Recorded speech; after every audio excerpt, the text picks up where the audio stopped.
Hello friends, ഇന്ന് എൻ്റെ വീട്ടിൽ രാവിലത്തെ ബ്രേക്ക്ഫാസ്റ്റ് എന്താണെന്ന് ഞാൻ നിങ്ങൾക്ക് മുന്നിൽ പരിചയപ്പെടുത്താം. എന്താണെന്ന് വെച്ചാൽ, ഇഡ്ഡലി ചെമ്പ് കാണുമ്പോൾ നിങ്ങൾ കരുതും ഇന്ന് എൻ്റെ വീട്ടിൽ രാവിലെ ഉണ്ടാക്കിയത് ഇഡ്ഡലിയാണെന്ന്.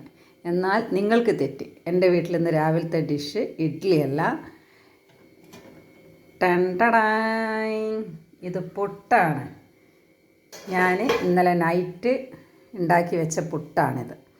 എൻ്റെ വീട്ടിലെ പുട്ടുണ്ടാക്കണ പാനി ചെറുതായിട്ടൊന്ന് ചോർന്ന് വെള്ളം പോവുകയാണ്. അപ്പോൾ എനിക്ക് പുട്ടുണ്ടാക്കാൻ വേറെ മാർഗ്ഗമില്ല എന്ന് കണ്ടപ്പോൾ ഞാൻ കണ്ടൊരു മാർഗ്ഗമാണ് ഇഡ്ഡലി പുട്ട്.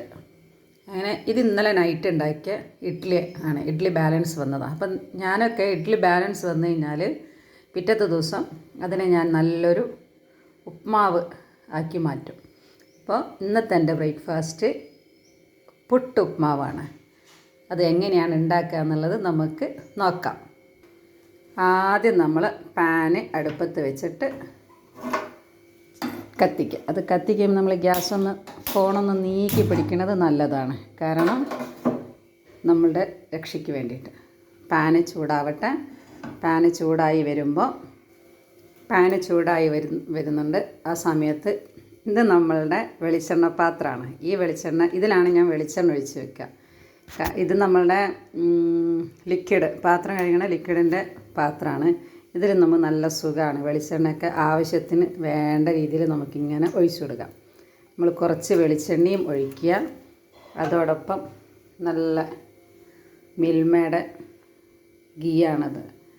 മിൽമയുടെ ഗീ നമ്മൾ കുറച്ച് ഒഴിച്ചു കൊടുക്കുക. ഇത് ഒരു ഫ്ലേവറിന് വേണ്ടിയിട്ടാണ്. ഇത് ഓപ്ഷണലാണ്. ഇത് വേണ്ടുന്നവർ ചെയ്താൽ മതി.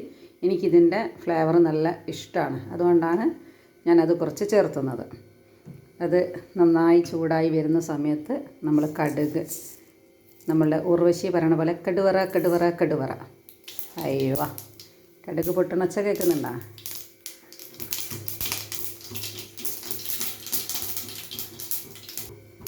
കടുക് പൊട്ടിക്കഴിഞ്ഞാൽ ഇത് വറ്റൽമുളക് നമ്മൾ ഫ്രിഡ്ജിൽ വെച്ചാൽ നമുക്ക് നല്ല ഇതുപോലെ പൊടിയായി കിട്ടും.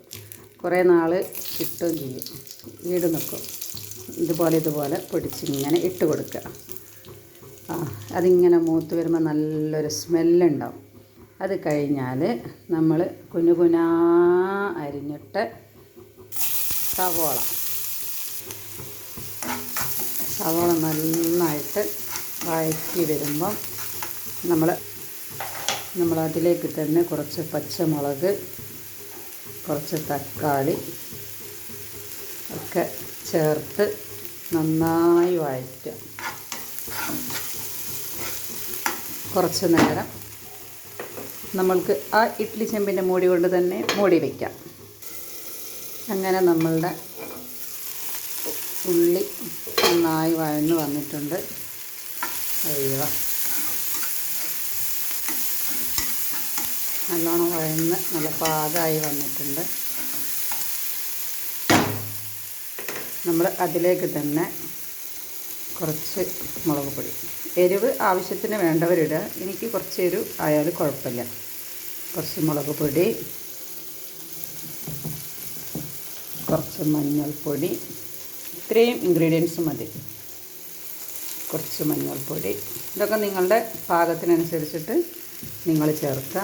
നമ്മൾ പുട്ടിൽ ഉപ്പിട്ടത് കാരണം ഇതിൽ നമ്മൾ സ്വല്പം ഉപ്പിട്ടാൽ മതി. കൂടുതലായി കഴിഞ്ഞാൽ ഉപ്പ് കൂടിയിട്ട് നമുക്ക് കഴിക്കാൻ പറ്റില്ല. അപ്പോൾ നമ്മൾ ഇതിനേക്ക് ആവശ്യമുള്ള മാത്രം ഉപ്പ് ചേർത്താൽ മതി. ഇത്രയും ആകുമ്പോഴേക്കും തന്നെ നമ്മളുടെ മസാല ഇവിടെ റെഡിയായി. നല്ല സ്മെല്ല് വരുന്നുണ്ട്. ഫ്രിഡ്ജിൽ നോക്കി നോക്കുമ്പോൾ കറിവേപ്പിലയില്ല. അതുകൊണ്ട് ഞാൻ കറിവേപ്പില ഇട്ടിട്ടില്ല. നിങ്ങൾക്ക് കറിവേപ്പില ഇടാം. ഇതിൽ കറിവേപ്പില ഇട്ടിട്ടില്ല. കറിവേപ്പിലയും കൂടെ ചേർത്തിട്ട് അത് നല്ലോണം ചൂടായി വരുമ്പം ഇതാണ് ഇഡ്ഡലിപ്പുട്ട്. നല്ല ഇഡ്ഡലിയുടെ പാകത്തിന് തന്നെ കിട്ടിയിട്ടില്ല. നല്ല ഇഡ്ഡലിപ്പുട്ട് ഇതിലേക്ക് നമ്മളിങ്ങനെ കൈ കൊണ്ട് പൊടിച്ചിടുക. നല്ല സ്മൂത്തായിട്ട് കിട്ടും. താഴയിൽ കുറച്ച് നമ്മൾ പുട്ട് ചൂടുന്നത് പോലെ തന്നെ താഴയിൽ കുറച്ച് തേങ്ങയിടുക, നമ്മളെ പുട്ടുപൊടിയിടുക. നമ്മളിതിങ്ങനെ ചേർത്ത് കൊടുക്കുക. ബാക്കിയുള്ള എല്ലാ പുട്ടും അതിലേക്ക് ചേർത്ത് നന്നായി ചേർത്തെടുക്കുക. മസാലകൾ എല്ലായിടത്തും ആവണ രീതിയിൽ ചേർത്തെടുക്കുക. നമ്മൾക്കിത് ഇങ്ങനെ തന്നെ കഴിക്കാം, കറികളൊന്നും ആവശ്യമില്ല. ഇപ്പോൾ കുട്ടികളൊക്കെ വൈകുന്നേരം സ്കൂൾ വിട്ട് വരുന്ന ടൈമൊക്കെ ആകുമ്പോൾ, അതല്ലെങ്കിൽ ഇപ്പം നമ്മളൊക്കെ ഡ്യൂട്ടി കഴിഞ്ഞ് വരുന്ന സമയമാകുമ്പോൾ നമുക്ക് ഇതേപോലത്തത് ഉണ്ടാക്കി കഴിക്കുകയാണെങ്കിൽ എളുപ്പം കഴിയും. നമുക്ക് ചായക്ക് കൂട്ടാം. നമ്മൾ പ്രത്യേകിച്ച് കറികളൊന്നും ഇതിൽ ചേർത്തേണ്ട ആവശ്യമില്ല, കാരണം നമ്മളതിലേക്ക് നല്ല മസാല ചേർത്തിട്ടുണ്ടല്ലോ.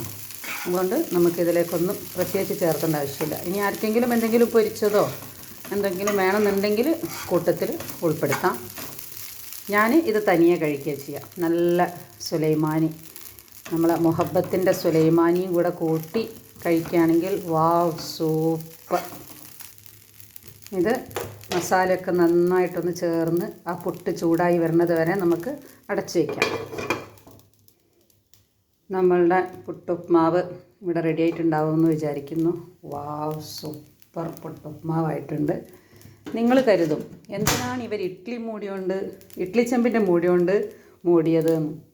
ഈ പാനിൻ്റെ എന്താ പറയുക, മൂടി എൻ്റെ അടുത്തുനിന്ന് കയ്യിൽ നിന്ന് താഴെ വീണ് പൊട്ടിപ്പോയി. അപ്പോൾ എനിക്ക് വേറെ മൂടിയില്ല, അതുകൊണ്ടാണ് ഞാൻ അങ്ങനെ ചെയ്തത് കേട്ടോ. നിങ്ങൾക്ക് വേണമെങ്കിൽ ഇതിൻ്റെ തന്നെ മൂടി യൂസ് ചെയ്യാം, ഏത് മൂടി യൂസ് ചെയ്യാം. അതിൻ്റെ മേലെ കുറച്ച് മല്ലിയില ഇതുപോലെ ചേർത്ത് കൊടുക്കുക. എനിക്ക് മല്ലിയില നല്ല ഇഷ്ടമാണ്.